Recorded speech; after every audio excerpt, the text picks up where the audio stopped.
Much of Pakistan's northern areas is rock. A remote region situated at the meeting point of 4 mountain ranges, it has some of the tallest peaks in the world.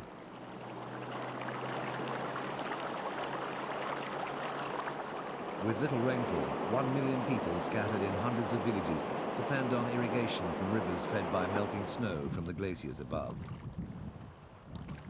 Subsistence farming has long been the mainstay of the economy in the high valleys of the Indus and its tributaries.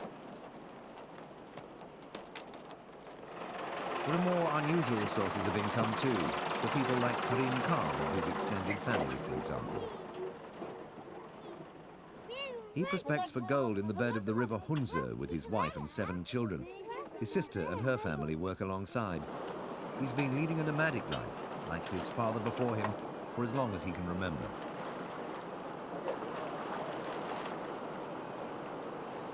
They rake for particles of the precious metal day in, day out, except at the height of winter and in early summer when melting snow swells the waters. Once a week, Karim Khan sells the gold for food in the regional capital Gilgit. He earns enough to survive, just. The children don't go to school. Schools are in villages. The family's livelihood is where the river takes them. Life has always been harsh here. Isolated because of its physical features, the region remained for centuries a collection of fiefs and kingdoms torn by feudal strife at the crossroads of China, India, Afghanistan and Tajikistan. It became part of Pakistan in 1974 when the newly built Karakoram Highway was opening links with the south. But it didn't destroy the region's diversity. There are still 5 languages and 3 Islamic traditions in the north. Mahmoud Hussain is not short of work.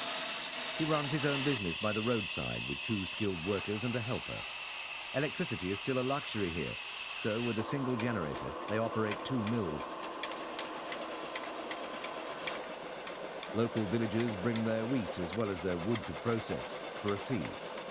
This helps pay the employees a modest salary. Wages in the northern areas are still below the national average. But with help from programs launched under the auspices of the Aga Khan, leader of the world's Ismaili Muslims, incomes are rising. Since the early 80s, the Aga Khan Development Network has done much for the economic empowerment of villagers of all denominations.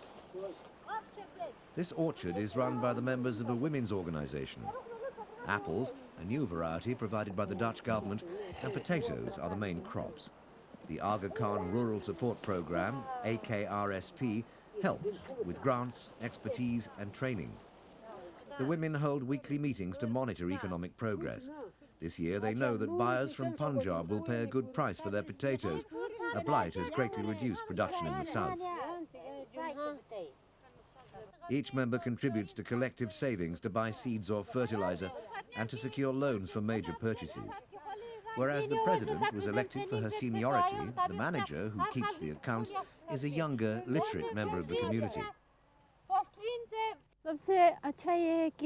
Gulnar Begum keeps the records up to date.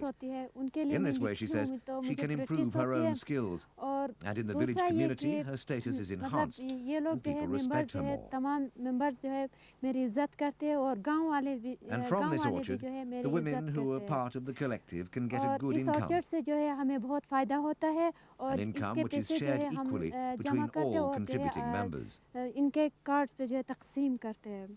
Women here don't own land, and their ability to travel is impaired by cultural and religious traditions.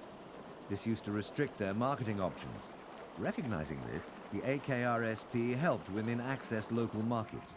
It's made a tangible difference to their lives. The home of the poultry specialist, Layla Begum, is typical of the region. It's a one-room dwelling which serves as kitchen and bedroom.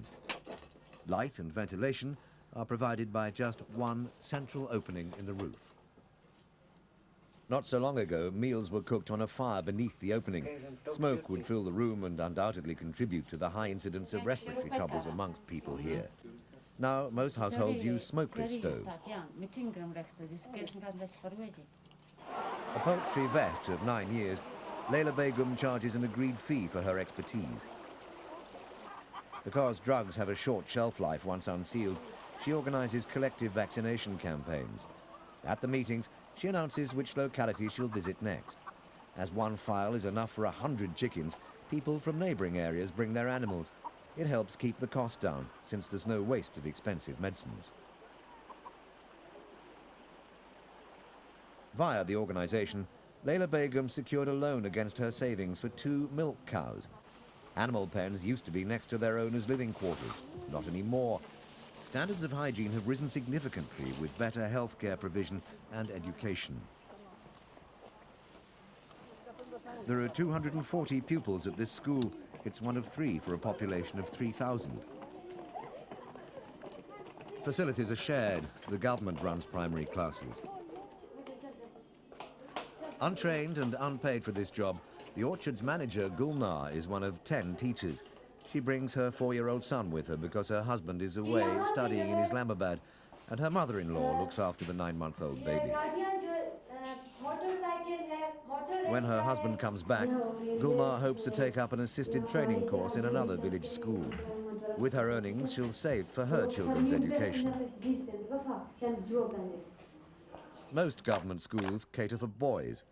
The Aga Khan network has helped fill the vacuum in the belief that to educate a girl is to sow the seeds for the education of a whole family.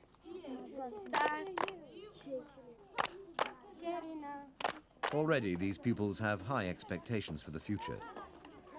And to meet these expectations, another building is being erected to replace and upgrade the present Diamond Jubilee School. The villagers have provided the site and local materials such as stone and wood. Unskilled workers are contributing their labour free of charge, and the Housing Board offers modern technology and expertise. Almost opposite, a new health centre will soon be ready to open. It too was constructed under a self-help scheme aimed at fostering a sense of mutual ownership in the community. It'll provide better facilities than those currently available.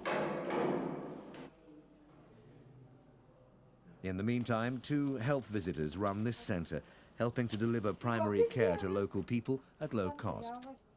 A daunting challenge in a region still plagued by poverty, where unsafe drinking water and poor nutrition are still major problems.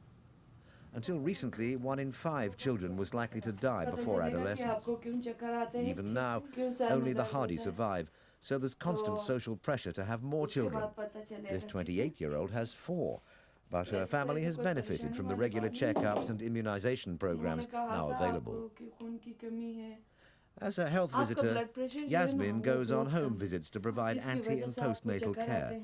She also advises on nutrition and family planning, apart from treating minor injuries and ailments. She hopes to be selected for a course at the Aga Khan University Hospital in Karachi and come back to the northern areas as a qualified nurse. In these poor agricultural regions, men often seek work in the cities during the winter. Now women too are making a temporary move for other reasons. Sultan Ayub works here. His wife Safida is away at university doing a master's degree in education with his approval. She'll come back to train other teachers. At first, he says there was disapproval in the village, but he and his wife are helping to change attitudes. In the past, it was rare for girls to go to school, let alone college. Now, others are following in his wife's footsteps, and increasingly, people think it's a good thing. Beneath its newly renovated fort, symbol of the region's historical heritage, lies the town of Karimabad, named after Shah Karim al-Husseini, the Aga Khan, one of the largest providers of development aid in the world. Close to 300 girls, about 80 of them boarders, are taught at this secondary school. Built to withstand the vagaries of nature in the region, including earthquakes, the Aga Khan Academy takes girls up to senior secondary level. There are few of its caliber in northern Pakistan, a private fee-paying school from which no one's barred, no matter how poor. Every year, promising pupils from local primary schools are enrolled in the belief that each individual has a right to personal intellectual search. More and more classes are now taught in English. In these valleys, Urdu, the national language, is not the mother tongue. Each community has its own. The language of the former colonial power is that of a small, educated elite. Jane Miller's here from Britain under a scheme of voluntary service overseas.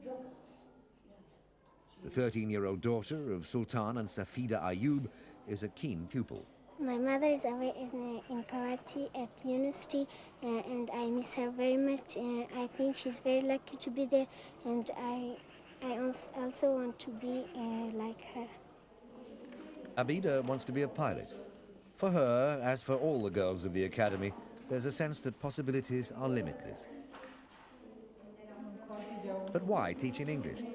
Won't they feel strangers in their own communities? English is an international language, especially the subjects of science and maths. All literature is available in English. It is easy to refer in English. Moreover, there is a tough competition outside. If our students will do in Urdu, then they will be nowhere. So since 1992, we have Takeoff English medium, and gradually each year we are increasing. There are lessons in cookery and needlework, not the favorite subject of the majority, an indication of the pupils' lack of enthusiasm, perhaps, for what their elders may see as their ultimate natural vocation.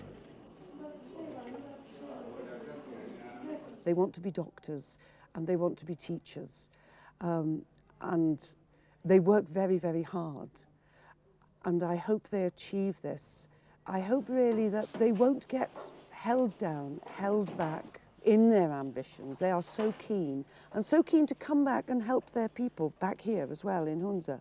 They're so innocent, so young, so eager, so enthusiastic. I'd like to see that work for them. Physics and chemistry are well attended and much more popular. With the current shortage of female science teachers, no doubt some of the pupils will be teaching a class just like this one day. But most people in these remote areas are far from being so fortunate. Karim Khan and his wife are at the mercy of the elements, resigned to scratching a living in the sand, hoping for an ever-elusive fortune. Education has passed them by, and the children too. But if not their own children, perhaps their children's children will have the opportunity and the means to work for a better life of their own making.